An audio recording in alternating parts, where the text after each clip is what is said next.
जय हिंद। देखिए, भारत को जब से यूएन सिक्योरिटी काउंसिल की अध्यक्षता मिली है, वो क्या क्या स्टेप आगे बढ़ा है और सेंट्रल एशिया में पीस को लेके क्या आगे इंप्रूवमेंट हुआ है, इसको हम समझते हैं। ये इंटरनेशनल रिलेशन में एक बहुत इंपॉर्टेंट रोल करेगा। देखिए, यूएन जो होता है, यूनाइटेड नेशन ऑर्गेनाइजेशन, जब प्रथम विश्व युद्ध खत्म हुआ था तो रोकने के लिए बनाया गया था लीग ऑफ नेशन। उसने कहा था कि हम द्वितीय विश्व युद्ध नहीं होने देंगे। और जब द्वितीय विश्व युद्ध हो गया तो लीग ऑफ नेशन खत्म हो गया। तो लीग ऑफ नेशन के बाद अब बना यूनाइटेड नेशन ऑर्गेनाइजेशन, यूएनओ। इसका कहना है कि हम थर्ड वर्ल्ड वॉर नहीं होने देंगे। जिस दिन थर्ड वर्ल्ड वॉर हुआ, यूएनओ भी खत्म ही हो जाएगा। तो यूएनओ के टोटल 6 अंग होते हैं। ये क्वेश्चन हमेशा एग्जाम में पूछता है, 6 अंग होते हैं। यूएनओ पे चर्चा कभी और करेंगे, अभी मेन सिक्योरिटी काउंसिल को देखते हैं। यूएनओ में 193 सदस्य में से सबसे जो नवीनतम सदस्य है वो दक्षिणी सूडान है। यूएनओ का जो सबसे बड़ा अंग होता है वो जनरल असेंबली होता है। इसमें टोटल सदस्य जाते हैं मीटिंग में भाग लेने। सितंबर महीने में इसकी मीटिंग होती है। मोदी जी भी जाते हैं, हर देश के राष्ट्राध्यक्ष इसमें जाते हैं। इसे पूरे विश्व का लघु संसद, छोटा संसद कहा जाता है।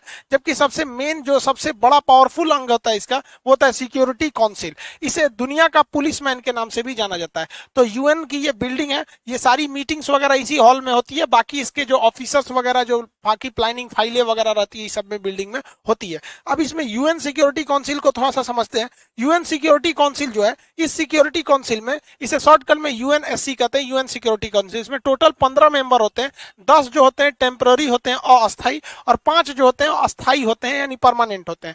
जो 10 टेम्पररी होते हैं उनका कार्यकाल जो होता है वो केवल 2 साल का होता है। 10 साल पहले भारत भी था, अभी भारत भी इसका सदस्य है 2 साल के लिए, 2021-2022। उसके बाद फिर किसी और को मिल जाएगा।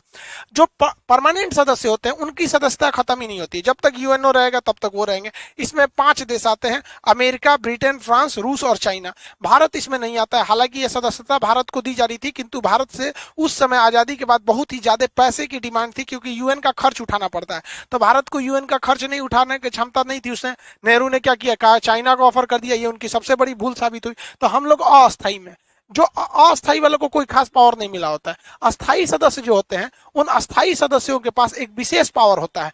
विशेष पावर को कहते हैं वीटो पावर। वो चाहेंगे तो किसी भी प्रस्ताव को रोक सकते हैं। पूरी दुनिया राजी हो, लेकिन किसी एक 5 में से कोई एक कह देगा नहीं, यानी वीटो, तो वो प्रस्ताव रद्द कर दिया जाता है। तो वीटो का पावर बहुत ज्यादा है। वीटो उन्हीं को मिलता है जो परमानेंट मेंबर होते हैं। अब हम लोग परमानेंट मेंबर नहीं है। अब हम लोग को क्या करना पड़ता है, जाके वहां पे अप्लाई करना पड़ेगा, हमें परमानेंट मेंबर चाहिए। तो यूएन के 193 में से लगभग 2/3 मेजोरिटी हाँ कहना चाहिए, और साथ ही साथ उसमें ये 5 का रेडी रहना जरूरी है। इसमें चाइना सबसे बड़ा अरंगा लगा देता है। अब ये वीटो पावर इतना पावरफुल होता है कि आप खुद सोचिए कि यूएनएससी जो है, यूएनएससी, ये सद्दाम हुसैन पर सैंक्शन लगा दिया, लद्दाख, गद्दाफी पर क्या लगाया था, सैंक्शन लगाया था, बहुत सारा कार्रवाई किया था।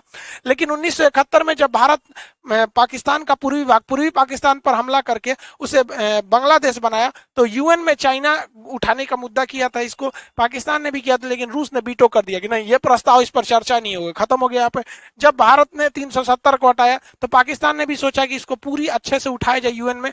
वीटो करने के बाद वो भी खत्म हो गया। तो दुनिया में सबसे ज्यादा अगर वीटो किसी ने किया है तो वो रसिया ने किया है, यूएसएसआर ने किया है। और सबसे कम अगर वीटो किया है तो चाइना ने किया है। चाइना और फ्रांस बहुत कम करते हैं। चाइना दूसरे के मैटर में नहीं पड़ता है। चाइना का काम है, हमको अपने मतलब से मतलब रहता है।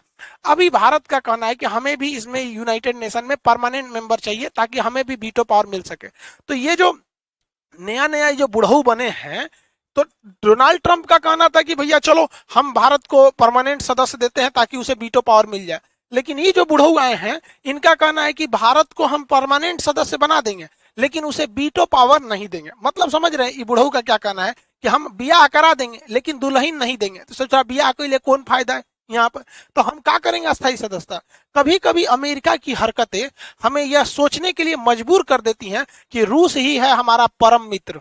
खैर, हमें यह भी प्रस्ताव नहीं ठुकराना चाहिए, क्योंकि अगर हमारे पास परमानेंट सदस्य हो जाएंगे, वीटो पावर नहीं मिलेगा, तो कम से कम परमानेंट सदस्य होने के नाते हर मीटिंग में हम हमेशा बैठेंगे। तो ऐसा थोड़ी है कि 2 साल के लिए बैठेंगे उसके बाद नहीं बैठेंगे, हमेशा बैठेंगे, प्रभाव रहेगा, फिर धीरे धीरे कर लेंगे। क्योंकि हमारे पास, देखिए, वीटो हम लोग ले लेंगे, पहले एक बार परमानेंट हो जाए, क्योंकि हमारे पास इसका अच्छा खासा एक्सपीरियंस है।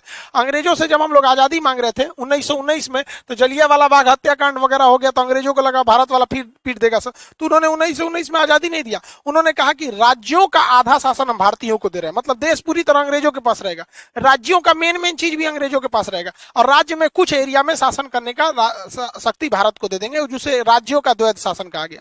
बाद में भारत ने 1935 में जो अधिनियम आया, भारतीयों का दबाव बना, कहा कि हम पूरा राज्य हमारे कंट्रोल में रहेगा और देश का भी आधा हिस्सा हम ही कंट्रोल करेंगे। तो धीरे धीरे 1935 में पूरा राज्य भारत के कंट्रोल में आ गया। भारत शासन अधिनियम द्वारा राज्यों को राज्यों में पूरी तरह से स्वायत्तता यानी डोमिनेंस दे दिया गया और केंद्र में भी आधा शासन भारतीयों ने कर लिया। और उसके बाद जब 15 अगस्त 1947 आया तो पूरा भारत कब्जा हो गया यहाँ पर, तो हम लोग का वापस ले लिए, उन लोगों को भगा दिए। तो धीरे धीरे ये हो जाएगा, तो हमें ये भी प्रस्ताव नहीं ठुकराना चाहिए यूएन का। अभी क्या है कि हम लोग उस